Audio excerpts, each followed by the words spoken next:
করেছেন। সরকারকে কঠিন ভাষায় কথা বললে তো কালকে আবার বাসায় হামলা করবে।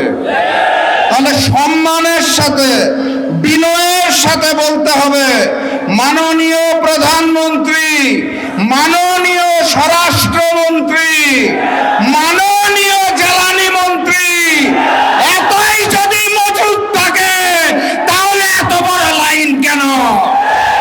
এই মজুদ কোথায় রেখেছেন? নতুন হাওয়া ভবন কোথায় সৃষ্টি করেছেন? সম্মানের সাথে বলা হয়েছে তো নাকি? আলহামদুলিল্লাহ।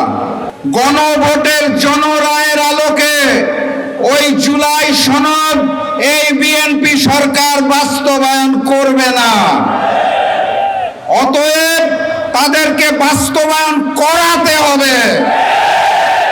আর আমাকে যারা প্রতিদিন প্রতিনিয়ত হত্যার হুমকি দিচ্ছেন তাদেরকে স্পষ্ট ভাষায় জানিয়ে দিতে চাই, বাংলাদেশের মানুষের সাথে বেইমানি করে, দিল্লির সামনে মাথা নত করে আপনাদের মতো প্রতিদিন ধুকে ধুকে মরবো না। আল্লাহ নির্ধারিত